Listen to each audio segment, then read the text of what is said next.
10 دروس كان نفسي أكون اتعلمتهم وأنا في العشرينات. أهلا، انتوا عارفين إن أنا عندي 34 سنة؟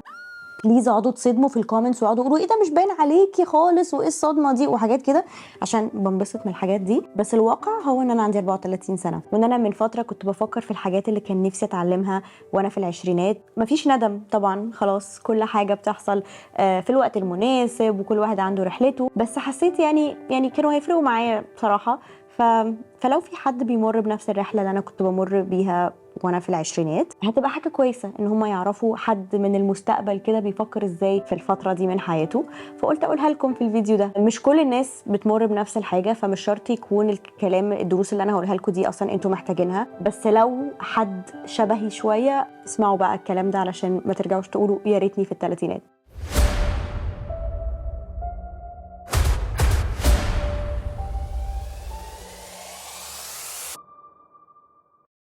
اول حاجه يا ايمان، الفلوس مش حاجة وحشة. مش عارفة ليه كان دايما أول ما اتخرجت كده عندي شعور بأن أنا يعني مش فارق معايا الفلوس، مش مهم أشتغل شغلانة بتقبض فلوس على قد ما المهم أشتغل شغلانة ليها معنى وليها تأثير. وده كلام كويس جدا، بس من كتر ما الفكرة دي كانت مسيطرة على دماغي أنا فعلا بقيت بحبش أتكلم في الفلوس، بكسف أتكلم في الفلوس. معلمتش نفسي عن التعامل يعني بالفلوس وإزاي أنا مفروض يكون أقيم نفسي وأقيم شغلي ووقتي بطريقه مناسبه، يعني فلوس وايز يعني.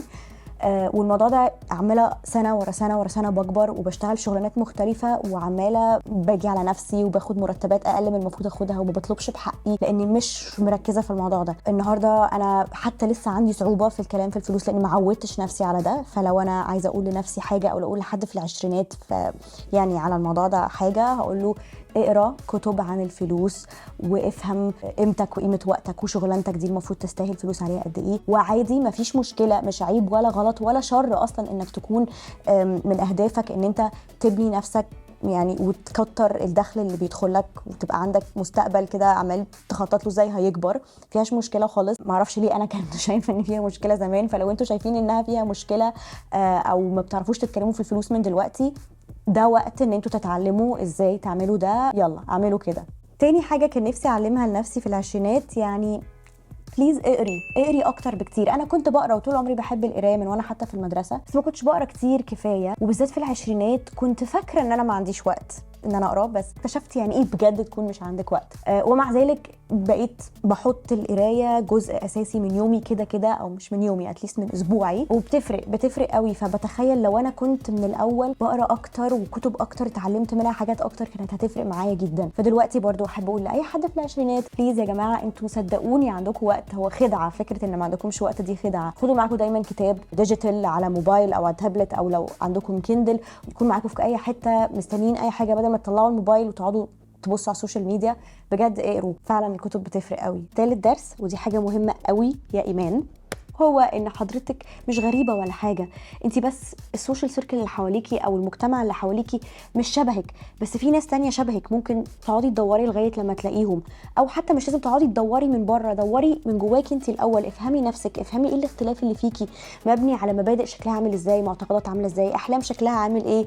مش لازم تبقي شبه اللي حواليكي. انا ضيعت وقت كتير قوي عشان كنت بحاول ابقى شبه الناس التانية، مش عشان فارق معايا ان انا اعجبهم، على قد ما انا كنت فاكره ان ده العادي وان انا مش عاديه وان انا لازم اكون عاديه.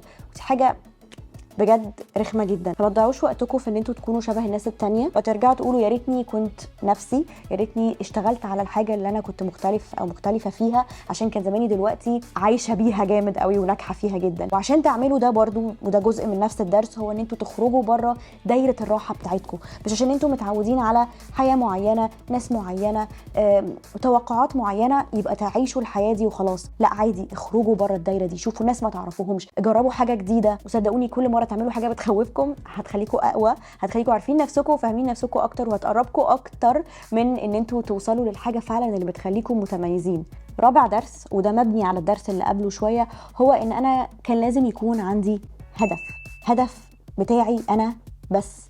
مش برضو اكون ماشيه مع توقعات اللي حواليا. يمكن ما عنديش ثقه في نفسي، انا مش عارفه هو مبني على ايه او ليه ما كانش عندي هدف، بس ما كنتش يعني كانت احلامي بسيطه قوي.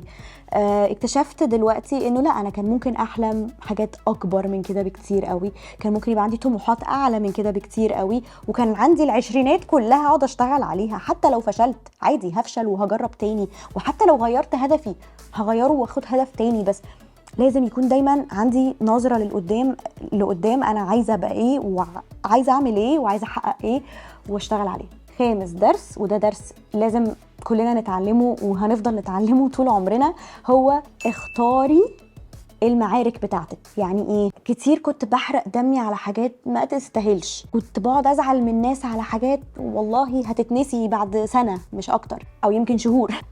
فعلا اعصابنا وصحتنا ووقتنا مهم قوي قوي، فلازم نقدره ونعرف ايه الحاجه اللي تستاهل نحرق دمنا عليها، ايه الحاجه اللي تستاهل ان احنا نقعد نضيع وقت بقى ونروح وناخد وندي فيها، وايه الحاجه اللي خلاص يا عم عديها، في حاجات اهم منها.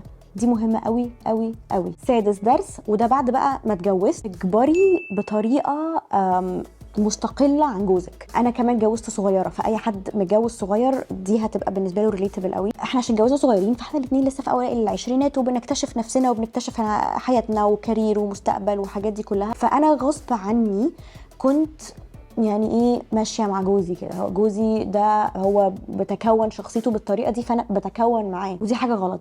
مش لازم نكون شبه بعض على فكره، مش لازم خالص. يعني جينا بعد كده اكتشفت ايه ده، انا مش عايزه اعمل كده على فكره، انا عايزه اعمل ده. واكتشفت انه كان عادي من الاول ان انا اكبر بطريقه مستقله والاقي حياه مختلفه ولايف ستايل مختلف، وهو كمان يكون عنده الحاجه المختلفه دي، وهنتقابل في النص، وساعات هبقى معاه وساعات هو هيبقى معايا. بس يعني الموضوع خدني وقت طويل قوي قوي قوي، بس تمام. المهم ان انا بنصحكم برضو لاي حد متجوز وهو صغير يفكر بالطريقه دي. عادي بحب جوزي وكل حاجه، بس هو مش لازم ابقى شبهه، مش لازم اصحابه واصحابي، مش لازم كل ده. ممكن كل واحد عنده سكته وهنتقابل عادي جدا. سابع درس، وده بقى درس خاص ليا انا ولحد بشخصيتي، لو عنده احلام مش شبه احلامي شويه افتحي يوتيوب شانل، يلا مستنيه ايه؟ يعني انا قعدت طول عمري نفسي امثل ونفسي اغني واحب اكتب اغاني جدا، وبكتب اغاني اوريدي، واحب المزيكا واحب اكتب حكايات واحكي حكايات. طب يعني ما هو يوتيوب كان معمول بقاله كتير قوي قوي قوي. كنت دايما بقعد اتفرج على يوتيوب شانلز لناس واقعد اقول يعني حلو الموضوع ده، بس برضو نرجع نقول يمكن ما كانش عندي ثقه في نفسي ساعتها، يمكن ما كانش عندي هدف، فما كنتش حاسه انه ايه ده، طب ده بقى بيقابل هدفي او ده ممكن يكون هو ده الهدف. ماشيه كده اليوم بيومه وخلاص.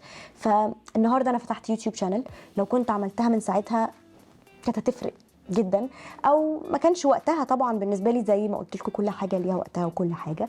بس يعني لو عندك فكره حققها، روح اعملها على طول، ما تستناش كتير، تقدروا تعملوها عادي. تمام، يلا بينا. تامن درس هو عادي ان حد يساعدك. اتجوزت بدري، خلفت بدري، وكنت عايزه اعمل كل حاجه وعايزه اعمل كل حاجه صح قوي ولوحدي. طبعا الموضوع ده اثر على نفسيتي جدا جدا، بقيت على طول عصبيه جدا، على طول متوتره جدا، ما كنتش مستمتعه بوقتي ولا حياتي، مع ان عادي الموضوع بسيط، لازم اهدى. مفيش حد هيعمل كل حاجه بيرفكت، هنحاول وهنفضل نحاول، بس لازم دايما يكون في مشاركه معانا. عادي ان يبقى معايا مساعده، عادي ان انا حد من اهلي يساعدني، ما اقعدش افكر اذا هم ولادي هيعملوا لهم زي ما انا بحب اعمل لهم، مش لازم. عادي كفايه توتر، يعني خلوا الدنيا تبقى سلسه اكتر من كده. الموضوع ده بيأثر جدا على الحاله النفسيه للام او للبنت يعني اللي بتتجوز بدري وبتخلف بدري، وبيأثر على علاقتها بجوزها كمان. فطبعا هنا في حاجتين، يعني في درسين بقى ليكوا عايزه اقوله لكم. اولا للبنات، لا يعني حياتكم يعني عشان ولادكم اصلا محتاجين ان انتوا تهتموا بنفسكم، في حب الذات شويه كده، تهتموا عندكم السبيس بتاعكم، تعتمدوا على ناس تانية تساعدكم، ويكون في وقت ليكوا لوحدكم، ويكون وقت ليكوا مع جوازكم، ليكوا مع صحابكم، عشان ما تجوش فجاه تلاقوا ايه ده مفيش سوشيال لايف، انا اصحابي خلاص اختفوا من حياتي، وانا وجوزي بقالنا كتير ما بنتكلمش مع بعض ومش فاهمين بعض اصلا خلاص. فدي اول حاجه بجد من ناحيه البنات لازم تبداوا مفكرين فيها. تاني حاجه بقى دي ناحيه الرجاله اللي متجوزين برضو بدري، عشان ما تجوش بعد 10 سنين تلاقوا ايه ده الستات نكديه ومتوترين. لا، لازم تعرفوا من الاول انتوا لازم تبقوا جزء كبير جدا من ان هم حياتهم تبقى سهله ومتيسره عشان يكبروا هم كمان وهم رايقين زيكم كده. 9 درس، وهو شويه ليه علاقه باول درس اتكلمت فيه خالص، ليه علاقه بالفلوس. اعملي فكره بزنس، اللي اتعلمته لما بدات اقرا بقى كتب عن ازاي الواحد يعمل فلوس وازاي يكبر من دخله ويخطط لمستقبله والحاجات دي. اكتشفت ان طبعا اكتر حاجه ناجحه هي ان انت تكون عندك فكره بزنس، ان انت تكوني بادئه انت حاجه من نفسك، ما تكونيش بس بتشتغلي عند حد. علشان الشغل طول ما انت بتشتغل عند حد او بتشتغلي عند حد، طول ما في الاخر سقف كده مش هنعديه خالص خالص خالص. مش هيبقى عندك الفلكسبيليتي انك تعيش حياتك بالشكل اللي انت عايزها، تسافر وقت ما تسافر او تاخد اجازه لما تكون عايز تاخد اجازه. وقتي بتاعي، فده مش هيجي طول ما انتوا شغالين مع حد او عند حد، ده هيجي لما تكونوا انتوا عندكم شغلكم الخاص. فدي كانت حاجه برضو نفسي من وانا في العشرينات افكر فيها. اخر حاجه بقى هي سافري اكتر. طول عمري بقول انا بحب السفر بس ما بسافرش كتير. يعني سافرت الحمد لله، ما اقدرش اشتكي، بس يعني لو على قد ما انا بحب السفر لو كنت فعلا سافرت كان زماني سافرت كتير قوي قوي قوي، وكان زماني لفيت العالم كله. برضو يعني كان هيبقى احسن لو عملت ده قبل ما اتجوز وقبل ما اخلف، بس يعني حتى بعد ما خلفت كان ممكن اعمل ده. بس انا كنت دايما بتلكك انه اصل انا مركزه في الشغل، اصل انا لسه متجوزه بنظبط البيت، اصل انا لسه مخلفه لما بقى الولاد يكبروا. فكل شويه بدي نفسي حاجه سبب انه انا ما بسافرش، ماني فعلا بحب السفر. النهارده يعني انا فعلا كان عندي هو كل العشرينات لا طبعا كان ممكن اسافر. فاحنا يعني خلاصه بقى، بما اني خلصت ال10 دروس، خلاصه الدروس كلها هي دايما واحنا في العشرينات ساعات بنقعد ندي نفسنا اسباب مش حقيقيه. الاسباب دي بس بتوقفنا من ان احنا نوصل لحاجه عايزينها، او يعني بتخلينا نعمل حاجه احنا مش عايزين نعملها. بس لو احنا فكرنا هنلاقي فعلا انها كلها او معظمها حاجات مش حقيقيه. يعني اتمنى ان يكون ال10 دروس دول فارقين معاكم شويه، شبه حاجات كنتوا بتفكروا فيها، تساعدكم تاخدوا قرارات احسن شويه. وبس يعني مش في العشرينات بس، هو برضو انا في الثلاثينات بتعلم نفس الدروس دي دلوقتي فتمام. بس يعني لو انتوا في العشرينات فبدري احسن. anyways قولوا لي رايكم في الفيديو واكتبوا لي في التعليقات كده انتم ايه اكتر حاجه حاسين انها كانت فرقت معاكم، وايه الحاجه اللي انتوا كان نفسكم تتعلموها وانتوا في العشرينات لو انتوا في الثلاثينات. ويلا بينا اشوفكم في الفيديو اللي جاي. باي.